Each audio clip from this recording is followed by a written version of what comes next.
Hello everyone, good morning and welcome back to my channel. তো আজকে স্বাধীনতা দিবস, তো সকলকে জানাই হ্যাপি ইন্ডিপেন্ডেন্স ডে।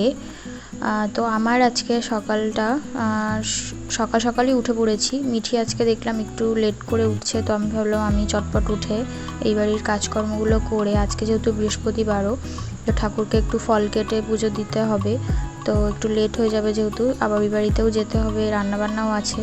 তো সেই জন্য ভাবলাম যে আমিও ওঠার আগে এই বাড়ির কাজগুলো করে পুজোটা দিয়ে নিই। তো পুজো দিতে বসে না সেই ছোটোবেলার কথাগুলো মনে পড়ে যাচ্ছিল, মানে স্কুল লাইফে এই দিনটাতে সকাল সকাল স্কুলে যাওয়া, পতাকা উত্তোলন, প্যারেড, এইসব কিছু মনে পড়ে যাচ্ছিল। আমার মেয়েও আস্তে আস্তে বড় হচ্ছে, এরপর ওরও স্কুল লাইফ যখন শুরু হবে তখন হয়তো এই দিনগুলো আমি ওর মধ্যে থেকে আবার মানে ফিল করতে পারবো হয়তো। তো যাই হোক, তো মিঠি এখনও ওঠেনি, ঘুমাচ্ছে। আমি একবার দেখে এসেছি পুজোর ফাঁকে, যদিও ও ঘুম থেকে উঠে গেলে আগে ডাক দেয়, আর নয়তো এখন তো খাট থেকে নিজেই নামতে পারে, ও নেমেই চলে আসে। তো সেই জন্যে, তো যাই হোক, তো চলো চটপট পুজোটা দিয়ে নিই মিঠি ওঠার আগে। আর এই যে আমার ঘট পাতাও মোটামুটি ঘট রেডি করা হয়ে গেছে।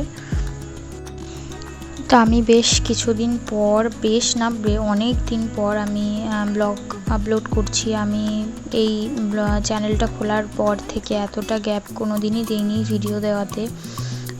তো আসলে আমি যেহেতু নতুন ব্লগ করা শুরু করেছি, তো মাঝে মাঝে যেটা হয় আর কি, ইচ্ছে করে না ভিডিও বানাতে।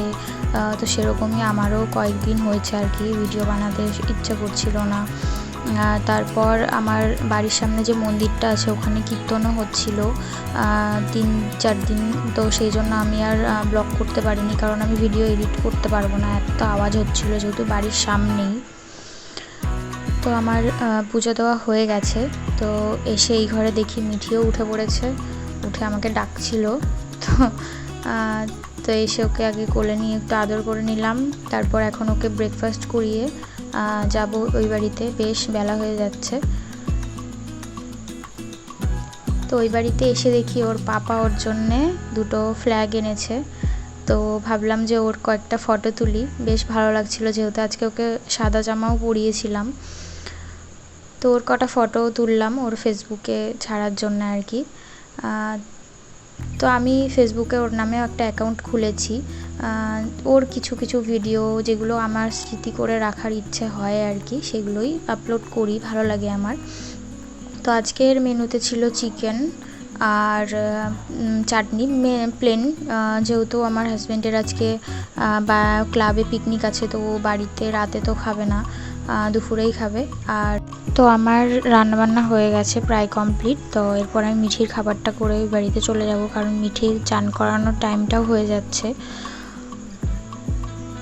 তো এই বাড়িতে এসে ওই বাড়ির থেকে সমস্ত রান্নাবান্না করে খাবার নিয়ে চলে এসেছি এই বাড়িতে। এসে মিঠির খাবারটা মানে ওকে চান করিয়ে তারপর ওর প্রায় ঘুম পেয়ে গেছিলো, আজকে একটু লেট হয়ে গেছে আর কি রান্না করতে, আমার ওই বাড়িতে যেতেও লেট হয়ে গেছে, যদিও পুজো টুজো দিয়ে যেতে।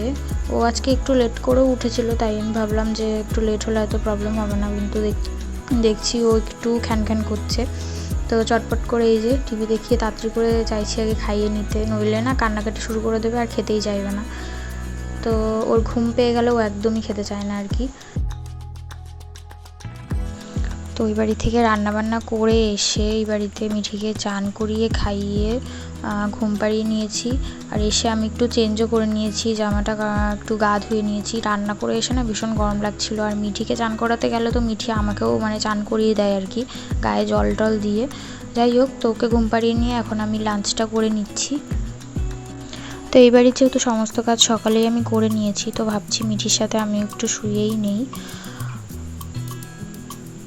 তো মিঠির সাথে যেহেতু ঘুমিয়েছিলাম আমি, তো উঠে প্রায় বিকেল হয়ে গেছিলো, তো ভাবলাম মিঠিকে আগে খাইয়ে তারপর আমি একটু নিজের জন্য চা করলাম। বিকেলে চা খাওয়াটা আস্তে আস্তে আমার অভ্যাস হয়ে যাচ্ছে যা দেখছি। তো এখন এই যে চা করা প্রায় হয়ে গেছে, এখন চাটা খেয়ে মিঠিকে নিয়ে একটু বাইরে যাব, বিকেল যেহেতু, তোকে একটু বাইরে ঘুরিয়ে আনি। তো তার আগে বাইরে যে সমস্ত জামা কাপড় ছিল সেগুলো আগে তুলে নিয়ে আসলাম, এনে এগুলো আগে ভাঁজ করে নিয়ে তারপরে যাব মিঠিকে নিয়ে একটু বাইরে। তো বিকেলবেলা বাচ্চাদের একটু বাইরে বের করাটা খুবই জরুরি, নইলে ওদেরও তো ভালো লাগে না সারাদিন ঘরের মধ্যে থাকতে, তাই না? তো এসে তো দেখি ওর পিপিও আছে বাইরে, তো মিঠির তো মজা, তো পিপির সাথে একটু খেলছিল আর পাড়ার কিছু বাচ্চারাও বাইরে খেলাধুলা করছিল, ওদের সাথে একটু খেলার চেষ্টা করছিল আর কি। ও যাই হোক, তো আজকে এই স্বাধীনতা দিবসের দিনটা তো আমার এভাবেই কাটলো। তোমাদের কেমন কাটলো আমাকে কমেন্ট করে জানিও। আর ভিডিওটা যদি ভালো লাগে তাহলে ভিডিওটাকে লাইক করে দিও, আর চ্যানেলটাকে কিন্তু সাবস্ক্রাইব করতে ভুলো না। তো আজকের মতন এই ভিডিওটা এইটুকুই, দেখা হচ্ছে নেক্সট ব্লগে। এবার থেকে চেষ্টা করব যাতে ব্লগটা এতটা ডিলে করে বা ভিডিও এতটা গ্যাপিং না দিতে ভিডিও মানে আপলোড করতে আর কি। তো চলো, টাটা, দেখা হচ্ছে নেক্সট ব্লগে।